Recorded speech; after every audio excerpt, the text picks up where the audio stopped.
lots and lots of story time. So it's gonna be like a comfy story ASMR session unless someone wants to pop in a request.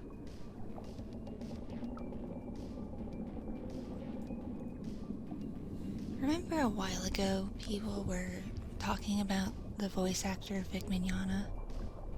You know, like crazy shit he'd done in his past, and people were back and forth whether or not the accusations were true or not.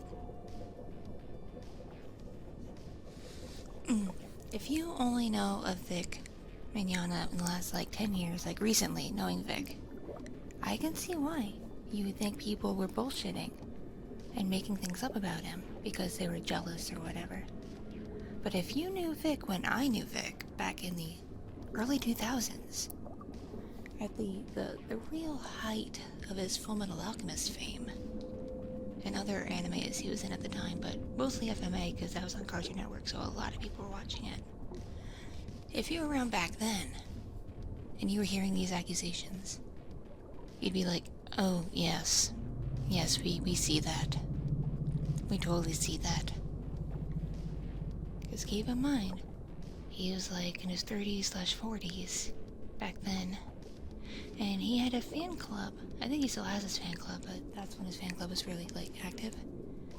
His fan club mainly consisted of, like, yeah, there were some young adults, like people in their early 20s or whatever, and like college kids, but a lot of them were in high school or middle school, so it was like 12 to, I think, 18 was like the most common age group of people in his fan club. And he would let his fan club, like, patrol around him and be his personal army and like run around with him and stuff. And he would like buy them dinner and bring them food and just constantly praise his little minions. It was very weird. It was a very weird time. But I was around in the vicinity of his fan club back then, because I was an FMA cosplayer, and I was in high school at the time, and Vic was very inappropriate towards me. Very inappropriate, like saying things you should not say to a 15, 16-year-old girl.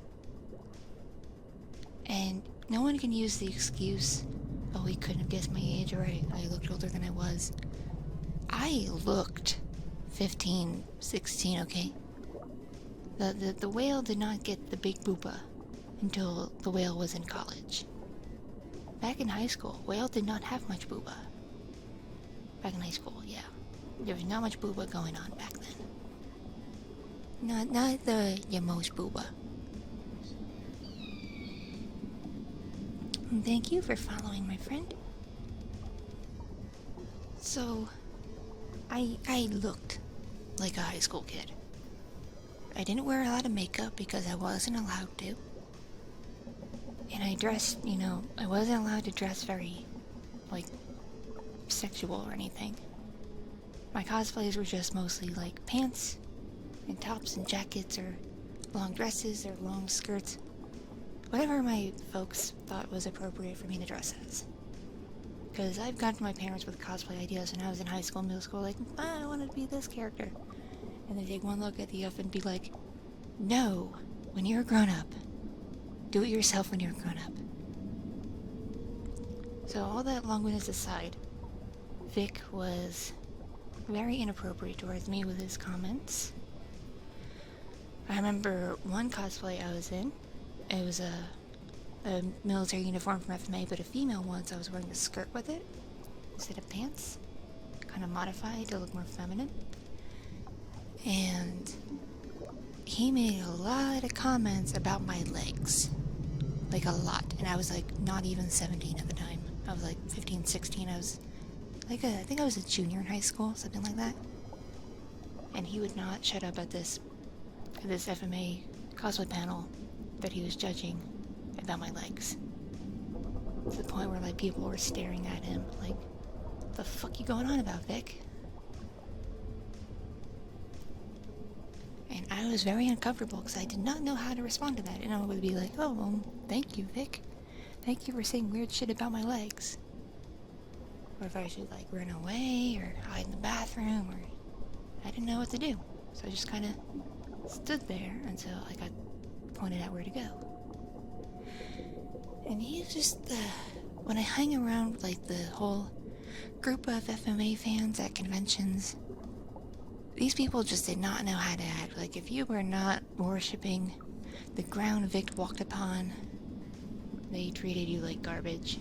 Like, you clearly weren't a real fan if you didn't love Vic. So I do not think other voice actors and other people in the anime scene were jealous of him. Because if you wanted that kind of attention, you'd have to be crazy. You'd have to be, like, legit crazy to want a bunch of middle school and high school kids fawning all over you. Like, I'm just saying, like, that's nothing that I think any reasonable adult would want. And I think what a lot of people don't realize is most voice actors who do, like, video game and anime voices, they are very private people. Like, being a voice actor for just, like, anime and games is not a lucrative job. Like, you are not making Brad Pitt money doing it. You're not raking in the dollars. So, like, pretty much everyone who does it has, like, a side hustle. Like Greg Ayers, who was a friend of my family's, did voice acting, but he's also a DJ and works in music.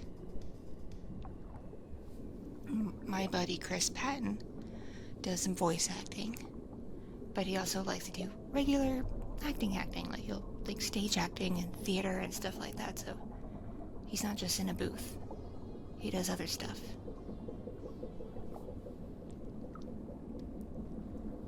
And like Chris is a great example of like someone who wants to be very private. Like he's always on the fence about whether or not to have a social media presence. Like sometimes he's really into it and he's like, oh yeah, social media, I can talk to my fans and answer questions and stuff. And then he gets overwhelmed and he's like, maybe I should get off the internet. So the assumption that people were jealous of Vic just kind of boggles my mind, because I'm like, every VA I know that I talk to regularly doesn't want that kind of crowd the way Vic does. I don't think they're jealous. I think they're listening to people that Vic has been inappropriate towards. And because I can't be like, oh, Vic would never do that, because he was inappropriate towards me. He didn't physically touch me or anything like that, but what he clearly said to me and said about me when I was not even 18 yet leads me to believe it is quite possible he could have gotten handsy with somebody, or his comments could have gotten even worse towards somebody, because he didn't have people around him to tell him no. He didn't have people around him to tell him when things were inappropriate, because his fan club worshipped the ground he walked upon and still does. They'll never tell him no. They'll eat it up.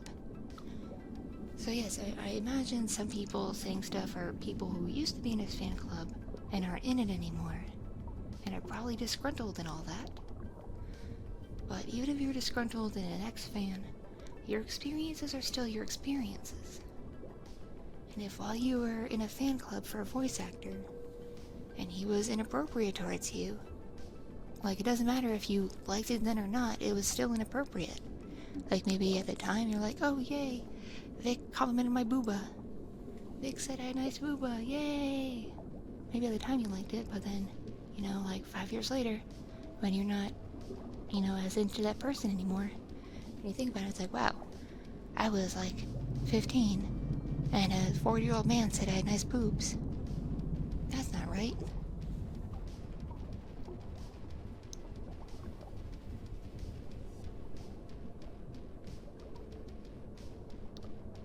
So, like, I see hashtags all the time saying, like, I stand with Vic and free Vic and all that kind of stuff. Just because Vic happens to make a lot of money doing his side projects, and he can afford lawyers and stuff and going to court and dragging things out. And between that and his army of fans, he can make anyone look like an idiot saying false stuff about him just because he has money in a large fan club that still believes everything he tells them. And that is why victims don't speak up. That is why people who have been harassed don't speak up. Because if someone who does it is in a position of power, of control, who can say things and control the narrative, you don't see the point in speaking up. I could have, I told my experiences with Vic on Facebook years ago. And the people who were gathering stories to use in court took note of it. And they also got, everything backed up by people I'm friends with and people who go to conventions with me. Who basically say it's like, yeah, no, Orki wouldn't lie. Like this happened. I saw things like this happen to her and all this other stuff. But it's like,